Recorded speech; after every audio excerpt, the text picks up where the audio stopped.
Hey everybody, it's Fox with FoxeoGames, and this is a review of Deus Ex: Mankind Divided for the PC. Fashionably late as always with my review, it took me a while to get this game completed, due mostly to lots and lots of work and also getting temporarily sick, where I vomited several times, but that vomiting had nothing to do with the game, I promise you, because Deus Ex: Mankind Divided is not bad at all. In fact, it's a pretty good follow-up to Human Revolution and feels quite similar in many ways.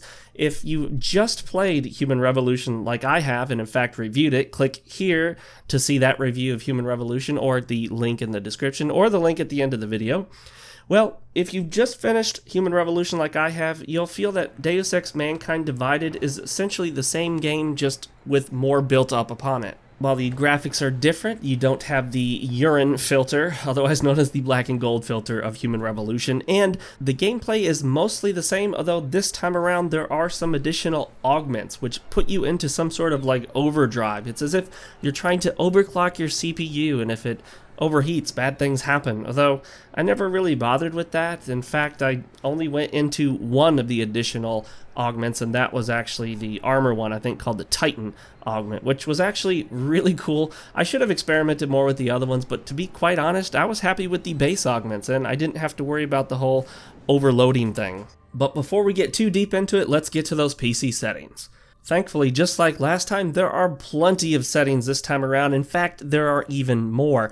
And strangely enough, the game comes with a borderless windowed mode by default. You see, if you simply select full screen, it'll actually be borderless windowed. What that means is that the game is taking up the entire window, but it's actually not an exclusive full screen. So if you Alt-Tab to another application or click off of the monitor onto a second monitor, it doesn't actually, minimize the game. It's still up there. It's borderless windowed, which is my personal favorite. Although, for those who are purists when it comes to gaming, you'll want to click the exclusive full screen box, because that will give you the original basic full screen mode that most games call full screen, and this will give you the best performance because you do take just a little bit of a hit when you play in borderless windowed mode. It's nice to see that you can choose your display, so if you have multiple monitors, you can pick any one of them. There are resolution options, MSAA, refresh rate, VSync, and stereoscopic 3D. But seriously, stereoscopic 3D, who really uses that anymore? Nobody does. There's probably 5 people out there that play this in stereoscopic 3D. Now, when it comes to MSAA, I have one suggestion. Turn it off. It kills your frame rate. Absolutely murders it. But there's another option. So if you go into the other graphics options, and I don't know why they separate it. It's weird. Some of them say advanced. I've had games say that resolution is an advanced graphics setting. I don't get it why they separate it like they do, but they do. There's something called temporal anti-aliasing, and it works fairly well with a very minor hit to performance. Unfortunately, there's only an on or off for it, so you don't get to choose various levels. I wish there were more options for anti-aliasing. There aren't. There's a default preset that you can select, your standard low, medium, high, very high, and ultra, or you can select each of these settings one by one, which is what I like to do. You got your texture quality, texture filtering, shadow quality, ambient occlusion, contact hardening shadows, parallax occlusion mapping, whatever that is, depth of field, level of detail, volumetric lighting, and screen space reflections. Lots of other stuff too, like subsurface scattering, chromatic aberration, tessellation, cloth physics, bloom sharpen, motion blur, which you always turn off unless you like motion blur. I don't know why you would, but some people do. And fortunately, if you hover over these things, it actually gives you an explanation for them, what they are. That's, of course, if you're in the game. There is a launcher for the game where you can set all of these settings, but you don't get those really nice explanations telling you what they do. This is really cool, and I wish every game would do this. Actually tell you what the settings were, because let's be honest, if you're trying to get some better performance out of your game, do you turn off parallax occlusion mapping? Because what is it? Honestly, I have no clue. I mean, I can figure it has something to do with shadows, probably, or, because it has occlusion in the title, but even so, I mean, most gamers are probably going to have no clue what that does. Screen space reflections is not super clear as well, and subsurface scattering. Wow, haven't seen that one in a game yet, so glad there was an explanation for it. You're also able to remap the keys, which is really cool, and mess around with the audio settings as well. So when it comes to settings, it's excellent. I love it. Great stuff. Now, getting back into the game, guess what? The graphics are greatly improved. In fact, you may not even realize it, but having just come from Human Revolution, now playing Mankind Divided, there is so much more stuff in this game. All of the areas are a lot more cluttered, and usually in a good way, sometimes not so much. There's stuff everywhere. In fact, you might want to turn off that feature where it highlights everything you can interact with, because it'll highlight, like, I don't know, orange cones and boxes and all sorts of junk that you can pick up and throw, and most of it you really don't need to interact with at all. Usually you're not going to pick up a box and throw it. I mean, unless you're trying to get it out of the way or distract a guard while you sneak by. But you might want to consider turning that feature off. Thank goodness that you can. There are lots more options that I haven't covered, but I'll let you dive into those for yourself. Back to the graphics, like I said, they're pretty darn good. This game looks incredible. Unfortunately, the frame rate's not so great. Even with my GTX 1080 with 8 gigabytes of VRAM, system RAM at 16 gigabytes, and an Intel Core i7 overclocked, I still found myself having to turn a bunch of settings down, particularly shadows, and also, of course, MSAA, the murderer of frame rates. Even at that, when I'm out running around in Prague, out in the open daylight, in some of the more spacious areas with all these characters running around, I would dip into the 50s. Sometimes I would even see the upper 40s, and there's just no reason for that, given that I have an extremely powerful graphics card that's just brand new with the latest drivers. So obviously it's not very well optimized. It's not terrible, mind you, but it's not great, because compare this to The Witcher 3, where arguably the graphics are far superior and there's a lot more going on with, you know, the trees and the grass and the light and everything waving around and all the detail to everything, and yet The Witcher 3 seems to play better at higher settings, looking better. So one big complaint, Deus Ex Mankind Divided really need a little more optimization when it comes to the graphics. And speaking of optimization, let's talk about these load times, because wow, they're absurd. They're ridiculous. These are some of the worst load times I've ever seen. It makes the original load times for Bloodborne seem reasonable. And if you remember Bloodborne from PS4, the original load times were terrible. So when you first load up a save game on the PC, it will sit there and load for over a minute. I'm not even joking. And sometimes just when you're quick loading, like let's say for example you quick save right before a hacking attempt, and then when you fail you quick load, you know, save scumming, which is practically cheating, but hey, you can do it. When you're doing that and you just quick load, it's the same area, same exact spot you were just standing in. It can take up to 30, 40 seconds or more to load. You're staring at loading screens way too much. Now, putting this on an SSD may help with that, but I have a feeling it's doing a lot of loading of assets, and so a 7200 RPM hard drive and an SSD likely won't make a big difference, but let me know if you have this on an SSD and you're noticing better performance. And since we're on the topic of bad things about the game, let's talk about the lip syncing, because wow, holy crap, is it bad.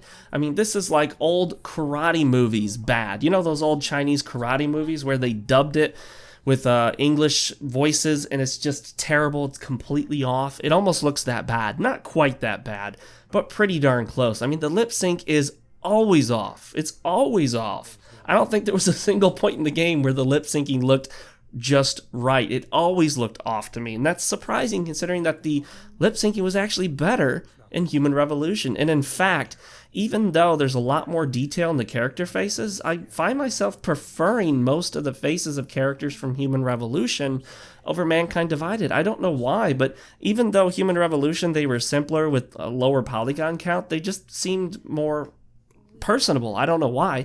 Maybe it's the whole Uncanny Valley effect. You guys can Google that if you don't know what it is.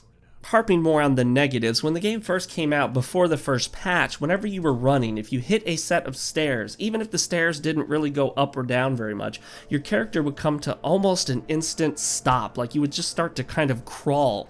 And I thought, well, maybe that's intentional. Maybe, you know, I need a leg augment so that I can run up and down stairs. But no, it was actually a little glitch or bug.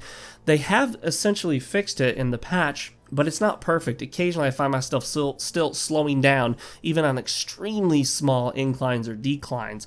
And speaking of patches, oh boy, the first patch was an absolute mess. I can't tell you how many people, including myself, couldn't get it to download. And then if you tried to actually play the game, it would tell you it won't start because it can't download the patch, so you couldn't start the game. Granted, you could go in there deep into the settings and actually change it and go back so that it's not trying to download the patch, but I imagine most Steam users are not going to think to do that. And the solution actually for me that I found out from someone else on the internet was to change your download server on Steam to something like another country. So I switched my download server from a US server to a server in Japan, and it worked. Then I just switched it back. Whether this is a negative or a positive depends on your preferences, but there are a ton of cutscenes in this game, and some of them are pre-rendered and some are in-game engine rendered, and I can't figure out why some are pre-rendered and some aren't. It just seemed haphazard. It's like they just sort of randomly picked some of them to be in-game and some of them to be pre-rendered.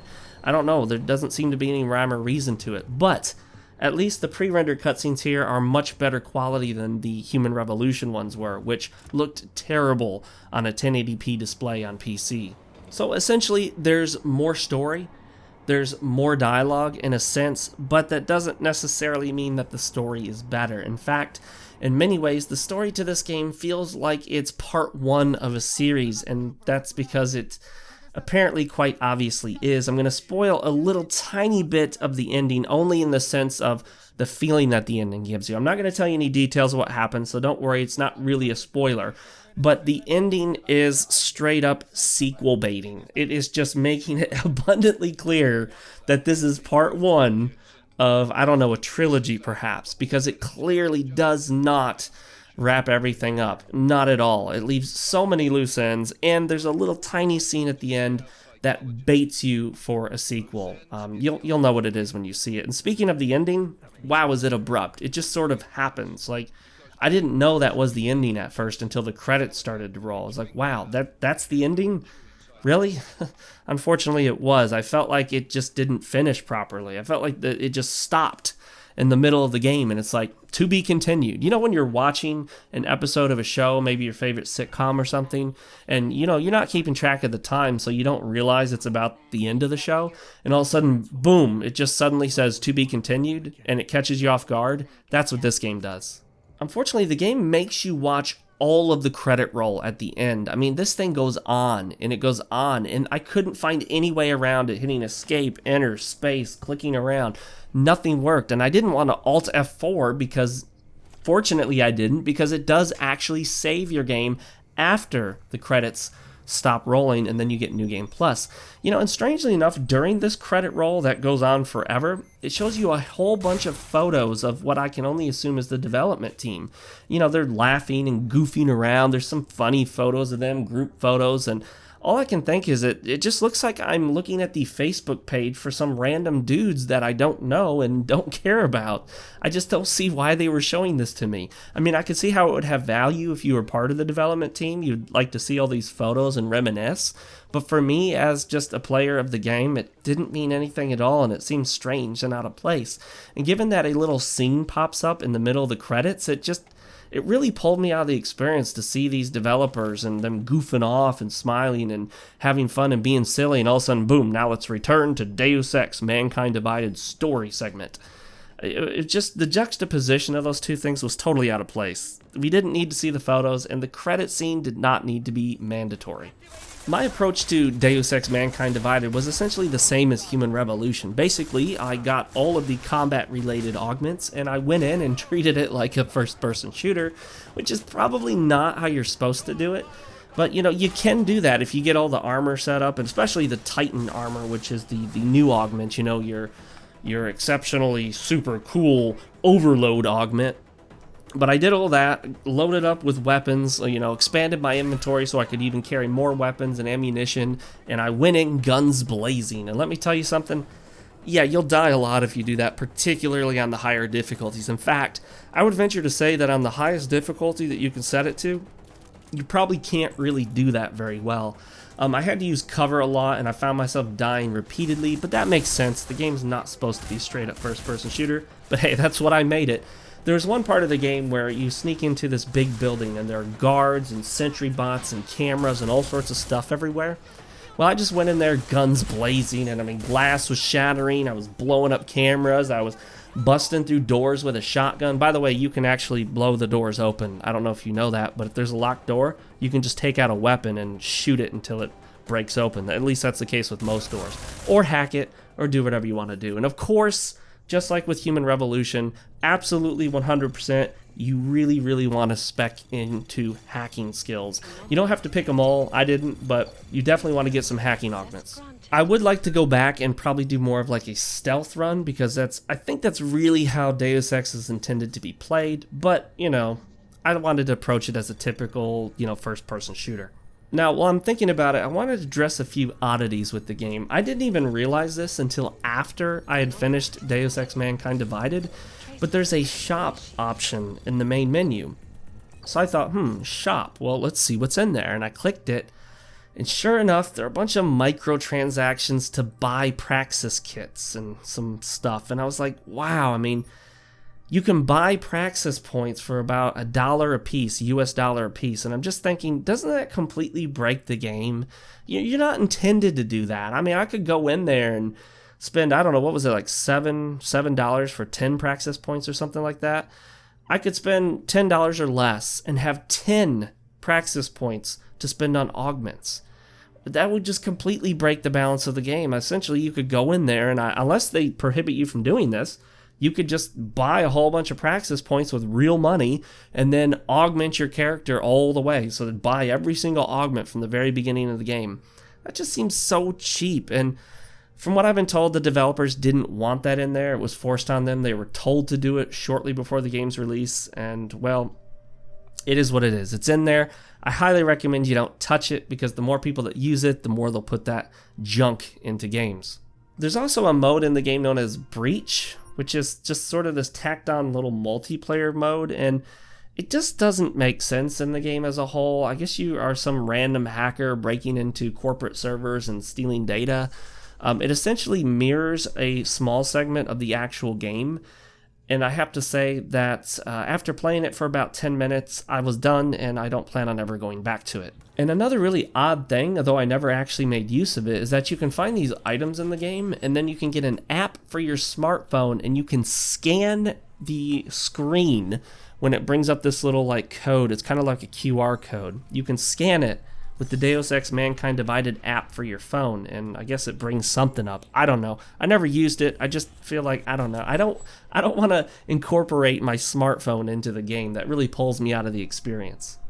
And another oddity, I found out the hard way that this is one of the first, if not the very first game to take advantage of a new feature in Razer keyboards known as Chroma Apps. If you have RGB lighting in your Razer keyboard and you have the software installed, this game will by default take control of the lighting of your keyboard and change the lighting based on the game.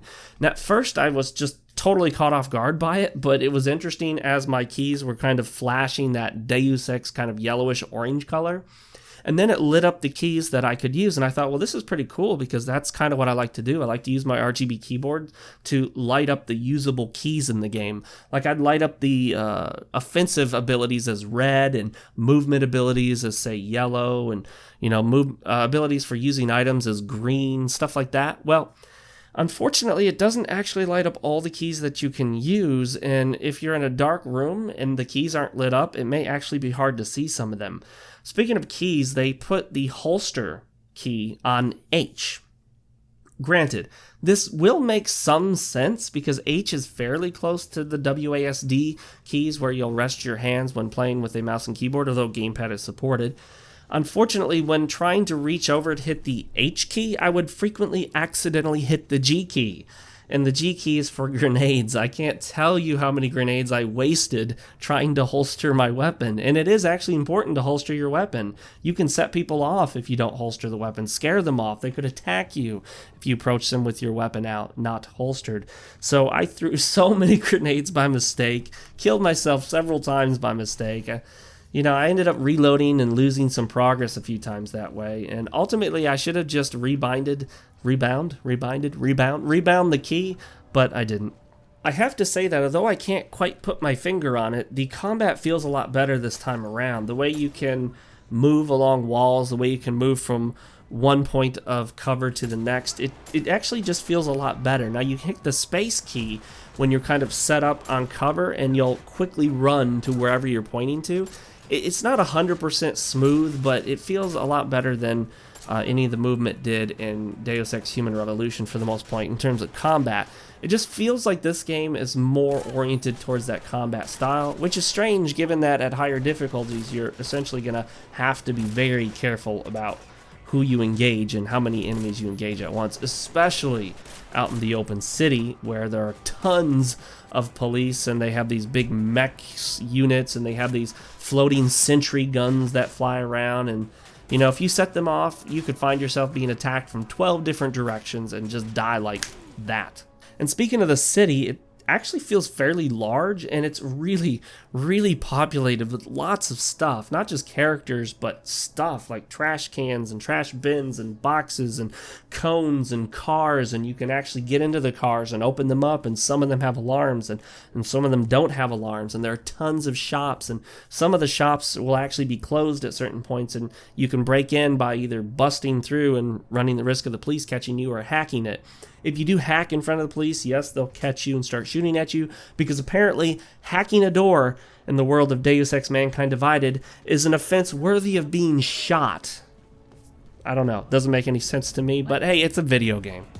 One of the things I really appreciated about the game is that, unlike in Human Revolution, here they force you to make some very difficult decisions, and it becomes really clear that you can't do both. This is not a game where you can have it your way all different ways. You actually have to pick one or the other in certain situations. There's one in particular where you're told basically you either have to go do this or you have to go do this. And if you don't do that, well, then somebody dies. And if you don't do this, well, then something else bad happens. And you have to choose one. And I don't, you know, there's not necessarily any right answer, but it is a difficult decision, because when you make your choice, you just feel bad for what happened on the other end where you weren't helping that other side. And speaking of choices, there are a ton of different ways to approach the various situations you find yourself here. Like, you'll go through an area and think, okay, well, I can sneak through in the vent, I could hack the door, I could blow the door open running through with guns ablazing, or I could sneak through, right? There are just tons of ways to get around in this game. In fact, there are a lot of places in this game you don't even realize exist, especially if you haven't taken those augments like the ability to jump really high, or the Icarus landing system, which allows you to fall from great heights. If you get those movement-based augments, then you can really get around, jump up to high places. In fact, you can move garbage bins around, or what are they, dumpsters, and then jump on top of the dumpster, and then jump on top of something else. And it actually allows you to grab ledges and pull yourself up, which is really cool. Doesn't always work perfectly, but most of the time it works fine. And you can get up and access places that there's no other way to access. Like, there are certain places you have to jump up, crawl along some edges, and break through a window. Otherwise, there's no other way to get in. There are, of course, lots of side quests, just like there were in Human Revolution. And just like in Human Revolution, these side quests are actually interesting. These are not characters that just say, hey, I need more of X item for my shop, go get it. No, I mean, these are some pretty interesting things that are going on. I mean, one of them, for example, is tracking down a potentially lethal drug that people are using and finding out who's making it and all that other stuff, and deciding whether you want to stop that or not. Definitely some interesting side quests, and I'd have to say that some of the side quests in this game could arguably be interesting enough to turn into an entire game in and of itself, especially if you compare it to the stories of some other games. So what's the verdict? Well, you probably know by now, Deus Ex Mankind Divided is a really amazing game, a great follow-up to Human Revolution. It's not perfect, and it hasn't improved on everything. A couple things have taken a step back, like the performance, the lip syncing, and the microtransactions. Let's not move in that direction, please, Square Enix. And let's not put in pointless little multiplayer bits that you think are going to extend the value of the game and really don't. Instead, you should have just focused on putting more content in the game itself. Although the game is certainly not lacking content, some people have complained that they thought it was too short and they finished it in like 12 hours. I certainly couldn't get it finished in 12 hours, but then again, maybe I was doing a lot more and exploring a lot more than they were, I don't know. But for me, it felt sufficiently long enough. Certainly compared to Human Revolution, it felt, I would say, about the same. While I liked most of the game, the combat, the augments, the graphics, the story, the voice acting, all that stuff was great, the music, all that stuff was great, just like in Human Revolution. Well, my biggest complaint has to be that ending. It happens so abruptly, it just comes out of nowhere. It's like, boom, the game's over. That's it. It's ended. And then, in the ending, during the ending credit sequence, there's this little story segment that pops up that just sort of spoils something that I feel like, wow, now when the game continues, we know this. I mean, you'll know what it is when you see it. And all I can think is, like, why did it show us that? That's something that we should have had to discover for ourselves in the next Deus Ex, because very clearly there's going to be at least one sequel to the game. It definitely did not wrap everything up, and it didn't even feel like it wrapped it up for the first part of a series of games. It just feels totally incomplete. So it's a bummer that the game had to end on a negative note like that, but overall I did really enjoy it, and I have to say that if you liked Deus Ex Human Revolution at all, you should definitely like Mankind Divided. If you never even bothered playing Human Revolution, well, it's definitely worth taking the dive into Deus Ex Mankind Divided. I do believe it's worth the full price of $60. Certainly was for me. And hey, if you're not sure, go pick up Deus Ex Human Revolution, and if you like that, again, you're definitely going to like this one.